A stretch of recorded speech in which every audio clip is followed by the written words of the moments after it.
Let's play the blame game. I love you more. Let's play the blame game for sure. Let's call out names. Names. De Gea, my God. Let's call out names. Names for sure. A little cut there from Kanye West's When He Was Good, Nice Guy album, My Beautiful Dark Twisted Fantasy. And at this point, the season's turning into a beautiful dark twisted fantasy. Manchester United fans, without the fantasy. Let me just read a little lyric for you that he wrote back then. On a dressing room wall I wrote, I'd rather start with you than to be with someone else. I took a pee and I dismissed it like F it. And I went to find somebody else. Maybe a goalkeeper, maybe a centre-back. F playing you and harvesting the feelings, yo, I'd rather field someone else. Till about the second half, when I call back, then I hang up. And I start blaming myself. Somebody help. Erik Ten Hag there. Let's play a blame game at Manchester United because apparently that is what everyone around Manchester United wants to do. Sort of fits the narrative. And that's why I want to kind of break a couple of other things down. Wow, I took 1 minute 20 on that. Manchester United are living somewhat of a beautiful, dark, twisted nightmare right now. Now, they've got the new manager looking good. We will get onto the manager in a little while. But last night, or the other night, against Sevilla, things went bad. Things went pretty sour. Even though in the first leg things were already beginning to sour, people thought that they needed to wait to see if Manchester United would get through. Now, I'm always kind of sick of this kind of results-based logic, and that's what I'm kind of against here with Manchester United. I think this season we've seen a lot of results-based logic based around Manchester United, and I just wanted to maybe question some of that, and maybe actually show to Manchester United fans and other fans watching that that results-based logic is actually blinding us to what is really going on at Manchester United right now on multiple fronts. So let's just go into this. The two people who are our main issues in this team, apparently, and part of the blame game, are Harry Maguire and David De Gea. Two guys who got a huge amount of stick last night on every social media front.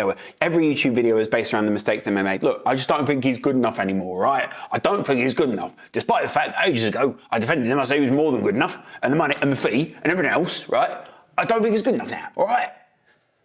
It could be about Maguire or David De Gea. David De Gea is a Manchester United legend. Harry Maguire is a legend in his own right, and maybe in his own mind. But I think both of them last night showed that, here's the thing, they don't fit the Erik Ten Hag system like a number of other players in this Manchester United side. Do you see where I'm going with this? Now, I don't need to go through the entire team. I've used other videos to go through the entire side. And individual mistakes within a game are often, and can often be, a tactic from the opposition. They will try and force mistakes. And in fact, you could see last night from the average positions of Sevilla that really they were looking to target the Harry Maguire side. If you go and look at the average positions from other games, I don't think I'm the first person to call this out, but it was something I was looking at on a few apps last night, the average position, that kind of thing. They don't normally target Harry Maguire's side, but last night or the other night, they chose to. Do you know why? It's because they see Harry Maguire as a weak point. Now, I understand the logic behind this, and I get, like, you know, let's all pile in on Harry Maguire. It sort of soothes your anger, like it gets you to a point where you're like, hey, this guy's the issue, De Gea is the issue, and if we sort these issues out, then we'll be winning. And I get that. And I actually think, you know, to an extent, if you sort the Maguire issue out, if you do have a Martinez and a Varane and probably one other option, because let's face it, like a Lindelof or someone like that, probably playing someone on side for what was probably the best goal of last night, but was ultimately called offside by about that much, could have been worse for Manchester United.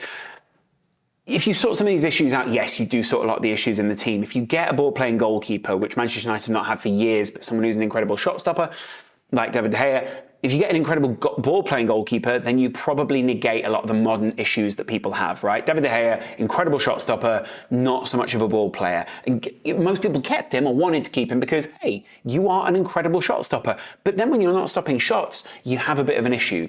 Other goalkeepers who have more of a distributed skill set, should we say, maybe get themselves out of trouble a little bit more in modern football because they can afford to play the ball. Now, I'm not breaking any news here to Manchester United fans. For years, I think they've defended what is a club legend because of what he's done there.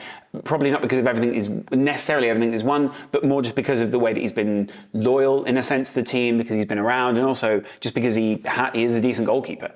Harry Maguire won't get that same level of loyalty, but I think doing the blame game here with Harry Maguire is a stupid route to go down. It's an easy way to vent, right?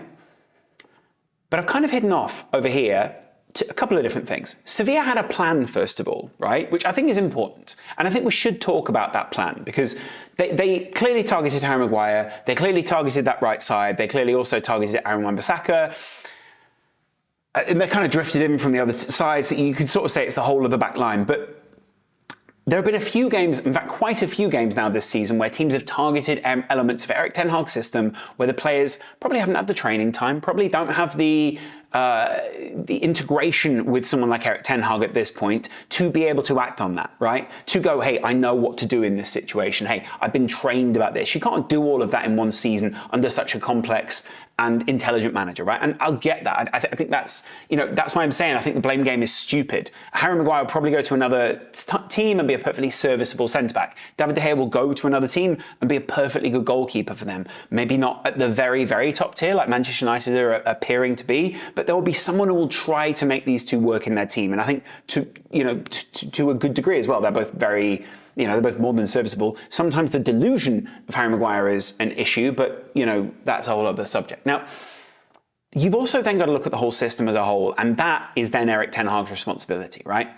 And I think this is twofold. I heard a lot of people on their analysis last night, the other night, basically saying, oh, this is Sevilla here. This is Sevilla. We got, what's Erik Ten Hag doing? First of all, Sevilla are specialists in this competition. They are the Real Madrid. They are the AC Milan. They're all these, the Bayern Munichs, the teams you just do not want to face in the Europa League. Mainly because, they value it, which is great, and they probably value it way more than a club like Manchester United. I'll get into that in a second. But secondly, they're also just a very technically proficient, probably above average technically proficient side because of A, the technicians they have in the team, but B, because of the coaches they look for and the profile of coaches that they look for. So these kind of losses are going to be within your kind of wheelhouse, I guess. You're going to be doing this a lot as Sevilla, right? And with that, here comes my other thing with them.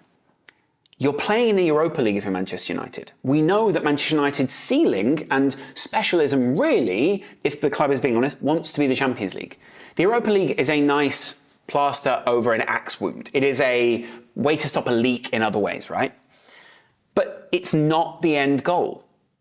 So, of course, Erik Ten Hag is going to experiment. Of course, Erik Ten Hag is going to not play his strongest side in this competition. To an extent, I think it's a political point that he could make this way.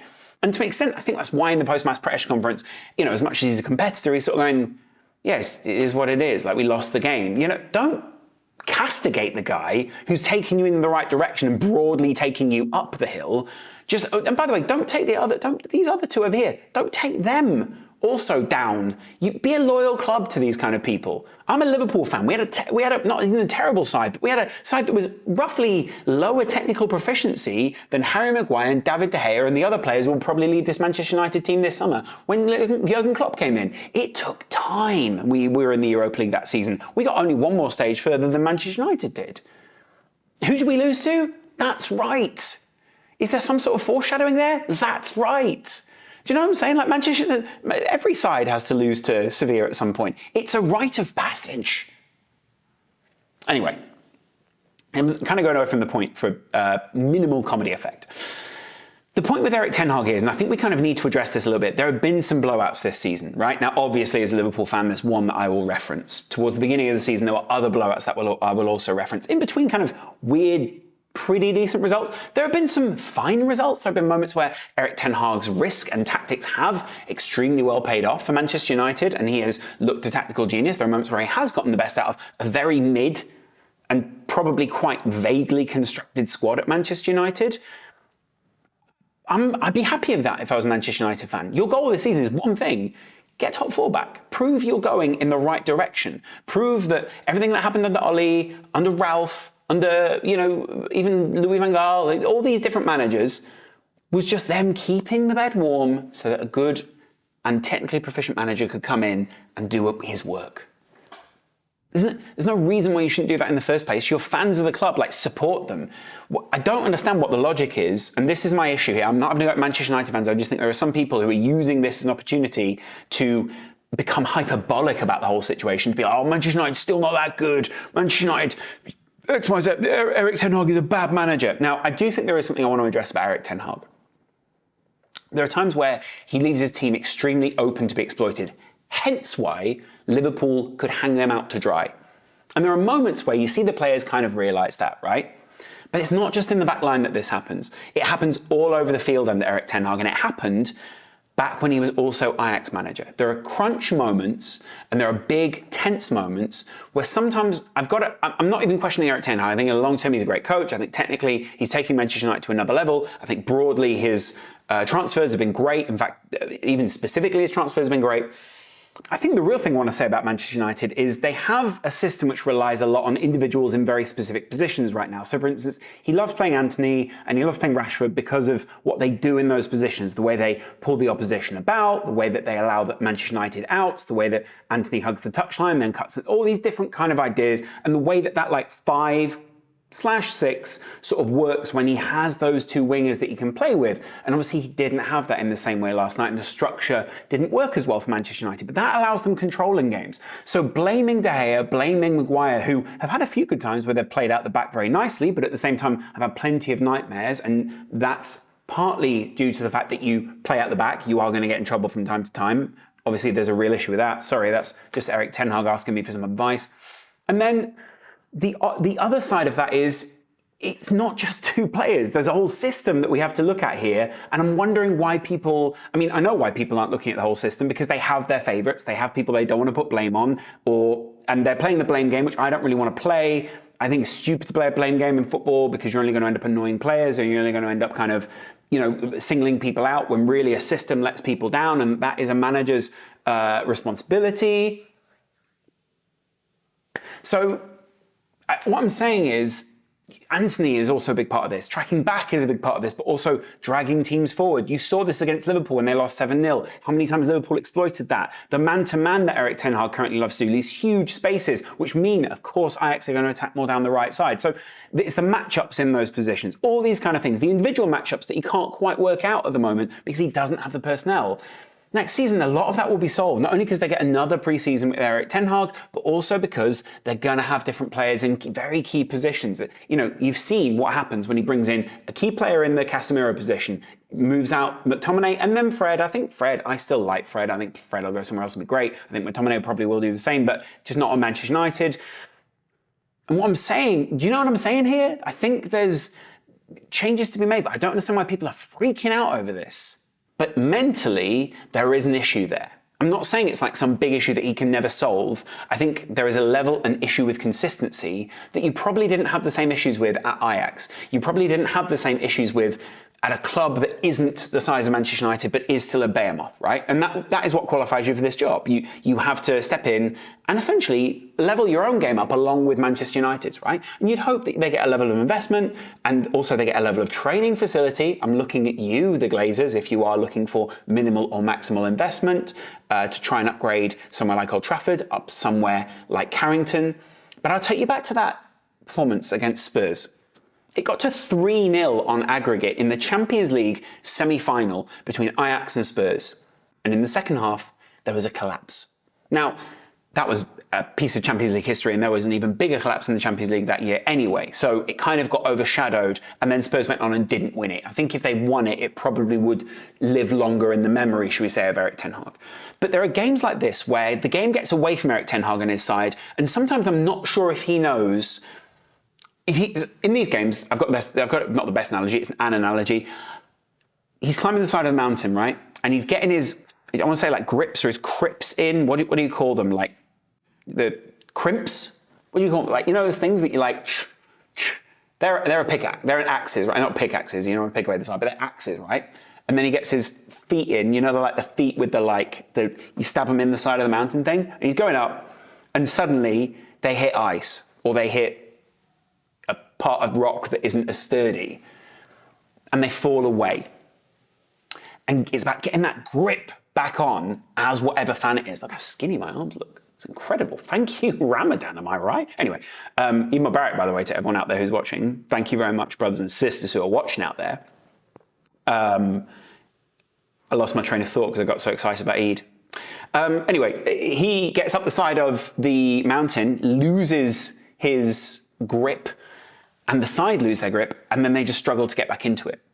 Now you can see it through some of the subs he made last night. The subs he made last night were too late at that point. The game had already gotten away from Manchester United. They were pushing down the field. I actually felt quite bad for David De Gea. I've watched some of the analysis on other channels of David De Gea. People just going, "Oh, what an idiot! He came out his box." Yeah, that's sort of the risk as a goalkeeper. Like, at least he's trying to do it, braver than a lot of other people who don't have that kind of, should we say, wherewithal as a goalkeeper, or don't even have that skill set as a goalkeeper, which he clearly doesn't right now, or isn't maximal at. I think he's an incredibly skilled goalkeeper and a great practitioner of what he does, and I feel like he deserves a lot more respect than he gets, especially from probably people like me, but you kind of get my point there, right? But the game gets away from them. And then when the game gets away from them, Manchester United get to a point where they can't get back into it. And sometimes they don't give up, and I'm trying to work out, it's somewhere between give up and sort of go, next game.